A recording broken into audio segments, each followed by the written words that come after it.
In the vibrant city of Valencia Bukidnon, a new dawn has risen.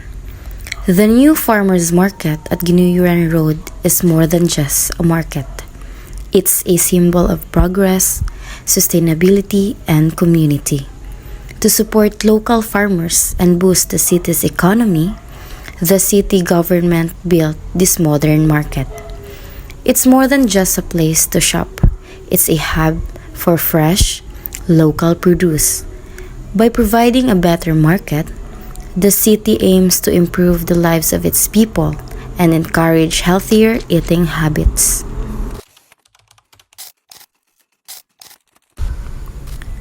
This documentary takes you on a journey through this modern marvel, exploring its innovative design, the positive impact on local farmers, and the role it plays in shaping the future of food in the region. In the heart of every thriving farmers market lies an invisible force ensuring safety, quality, and trust. He is the inspectorate, dedicated to maintaining the highest standards for vendors, customers, and the community. In a third year, Beso, a student from Central Mindanao University. We're here today to ask some few questions about sa kanyang concern sa new farmers market. So, ang point answer number 1 is unsa imong ang nabatian pag-abri sa new farmers market sir dili sa kanyang sa Valencia?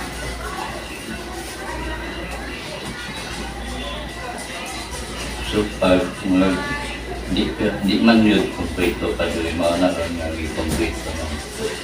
Medyo makahuwat-huwat agad ang mga tao na makompleto para mapususin ko. Marketing. Di ayaw pa man nagkaroon. So, ano process pa siya sa ongoing? Nagkuhan pa na pa yung mga contractor mo. Kompleto na with market na ikuhan. So, second sir is sa imong sponsor sa imong para sa imong sir unsay kaning epekto aning new farmers market sa mga tawo nga nagtuyo diri sa Valencia sir? Kuhan na maka-enjoy siya mga priskong mga utan. Kaya utan man na ito master din. Makabato po sila kung dili sila mungkag mga utan. Usually, ang mga farmers nga naas bukid, naanad po ito dili sa tuwa. Naapod tayo tabok dili sa Birnis hantod sa Domingo. Ano siyang section? Birnis hapon. So, ang gagalo sir is kung inyo ang i-rate ang kuan sir kaning new farmers market nga kaning kuan sir, pila siya kaning kuan sa vendors, unsa ilang kaning paghinusa sa vendors unsa katong mamalitay kaning nag-ano sila sir kaning aba sila kaning kuan example kaning compatible ba sila sir kaning ang kuan ba ang vote ba ang kaning vendors o ang gatong customers sir kay kaning offer sa ilang dali ang application Kay at the same time, bato ang presyo sa gikan sa farmer. Muagi po sa namatay bagsakan, dili gitawag nga bagsakan. So, kanang bagsakan, mga na siya nagdawat o wholesale. Pagikan sa wholesale, ang kanang mga vendors po dili, diha mo kuha sa wholesale. Saan na sila makabaligya po ng retail, ginagmay. pero accessible or siya sa tanan sir nga mamalitay diri? Accountable na siya kay gikan sa farm to market nga moabot diwi nga mga produkto kutob mo diskarga natay ko ka og ticket. So kaning sir last kaning makakuan ba na sir ang new farmers market sir maka-sustain sa kadugayon kaning mudugay ba siya sir as sa kaning kuan o nabay mga problema nga giatubang ang kaning kuan sir sa karon sir? So far mao na siya nga nakita man sa atong gobyerno diwi nga sa LGU nga to nga medyo kulang ang facility ba mao na siya nga usap nga mobibo siya na natay karne, na natay isda. Kay kuwang mong yun dawit kuwan. So, imposible magay ang tao mamalit nga ganahan mong tinig ko'y palit nga ang dapat kumpitoon. So kaning sa kuan sir, kani in terms sa kaning kuan sir, kaning mga tao sir, kaning okay ba sa ilaha nga kaning dili siya ang lugar sir nga medyo sudlon or kaning kuan siya sir? Depende man ka na, diba? Kay naanad man diba? Kung hamugaway nga pagpalit, di siya parehas sa traffic conjunction sa ubos sa supermarket. Dagan magiging tao dito. Kung di ang katinganan ito, luwag. Number one. Hindi mo sakinan, kasulod mo, luwag siya. So, na-relasyon ko ba lang sir about sa kaning kuan? Kaning, sir, your main reason nga nang natukod ang yung farmers market sir? Kana mo lang, di nagil ko ka, kumbaga na, ato na yung head na makatubag among department.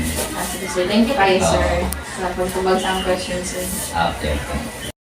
We'll introduce a local farmer who has been selling their fresh produce at the new farmers market. They'll discuss the challenges and rewards of farming in the region and the impact of the market on their livelihood. Third year BSOA student from Central Mindanao University. Nabidiri ka na kayo mag-interview me about sa kaning new farmers market nga project. So, akong punta na si Marna nga. Pila nakakakuan din na ka 2 week or bago ko nagpili siya na niya nagbaligya doon sa kaning farmers market. Tuloy sa kaning. Yeah. Sa kaning kuan na, sa kaning new farmers market, okay ra ba ang location niya na nga? Kaning dili ba siya makapekto sa mga baligya? Sahay. Sahay. Sahay. Kaya mo sahay na dili mahurot. Dapat man yun. Sahay, mahurot ko. Ano siya yung epekto na So, kaning. Sa kaning kuan na, sa imuhang kuan na, kaning pag alay nabay kaning kuan space ano niya na okay ra ba sa inyo ha ang kaning kadug-ulon sa mga kuan yes na Okay naman. Wala mo mga kalagyan din sa mahalo din sa farmers ko. Dili pwede. Pwede may krehan nila na hindi lang hindi pa rin mga dili isang sabi sa mga tao. kaning sa imuhang na yung kuan kani ba nga lugar na kay kani accessible siya sa kaning mamalitay sa kaning mga customer nga naay mga kuan especially na kaning sa mga kaning PWD bitaw or kaning naay kaning limited condition nga mga sikat na mamalitay okay ra siya na Pero man, yung pagpuntahan, di mo sa pagpuntahan, nakasakit ka. Dito na dahil, nakasakit ka. Ang importante yan. more dito na ako question ni sa imuhang na salamat kay na pagtubag Meet a local resident of Valencia City who has witnessed firsthand the transformation of the area. We'll hear his thoughts on how the new farmers market has improved their daily lives and the community as a whole. Kaya lang ba yun, sir? Ngayon, third year BSOA student, sir, from Central Mindanao University. Nami diri karon sir, kay magkanap interview about sa new farmers market, sir, nga kaning kuan infrastructure. So, nakapungta na si Mr. Kenan. Kailan nakatuig nagtuig diri sir sa kuan? Ay, dugay na, ma'am. Mga 15 na katuloy. Sa kaning kuan sir, napa kay kung pag sa pagpuyo ni mo diri sir, napa kay na ato ba nga mga problema kay sukad nag-open ang kaning farmers market sir? Ana, ang taghan, ma'am. So, kaning example na sir kaning Saba. Oh, nga nagil sir. Una, So, kaning para sa mga sir, unsa imong nabatian nga mag-abri na ang new farmers market sir as ada sa diri sir? Adere. Um, Ibo. Dito sir para sa inyo. But, Ay, doon merkado, palitanan ba? kaning so kung mo nabantayan sir, okay ra ba ang dagan sa kaning kundi sir ang kaning dalan like dili siya mag-traffic tungod kay nanay kay Aw, nikhapon lang, ma'am. sa kaning kuan. Eri lang. So sa imo para sa imo sir kaning unsa imong makaingon aning farmers market sir as a resident nga naka diri sa unsa iyang mga kaayuhan para sa inyo sir. Aw, sa kuan lang, kuan man. Ibo siya, nya. Doro po kayo palitan ng mga gulay, ako'y mga isda, mga ginagmay. Layo po kayo dito sa sentro. Liti pa o 15, dire kay paglayunon naman. So, okay ra dito sa kayo, sir. Dira. Mas convenient. Pero to, sir, akong puwata ng sir sa inyo, sir. Salamat kayo, sir, sa magkabal, sir. As we meet a dedicated shopper who frequents the new farmers market, she will share her experiences from the convenience of shopping to the quality of the products and how the market has become a part of their routine. Third year student from Central Mindanao University. Namit karon na kami interview me about sa kanini farmers market. So, bibigay sa mga customers sa buyer. So, kaning one night, kaning sa isa kasi man night, kapila ka mag-visit dahil night or kada birdness, so yun.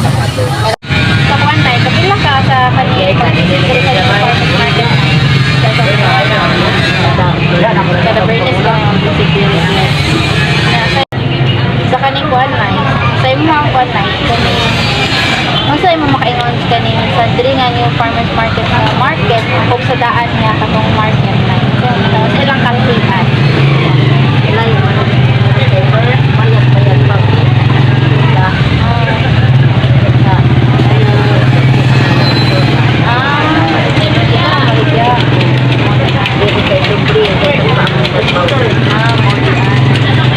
So, kaning kuan night, na kay mga kapag-uhan ang available dito sa farmers market night nga mas mapadali o mas daghan og pwede man nila malitan.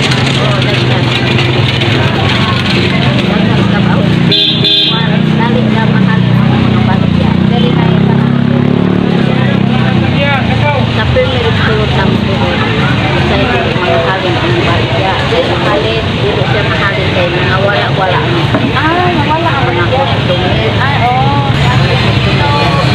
So, one night, kung ito ang mamalito, okay, mga kanina maintinay sa kanina, pang baligya ko rin may barato ba sa, o kung pwede na upon. Barato ang dili kay sila man din ang Pwede ito ka upon na mahal dito. mahal. Branded. Depende po sa mura kasi paughan mo. So, salamat kayo na ihamon ang mga interview na. And so, the new farmers market stand as more than just a place to buy fresh produce. It's a gathering of space, a celebration of community, and a step towards sustainable living. With every vendor's story and each visitor's support, it nurtures not just the land, but the bonds between people. As it grows, this market promises to sow seeds of connection and nourishment for years to come.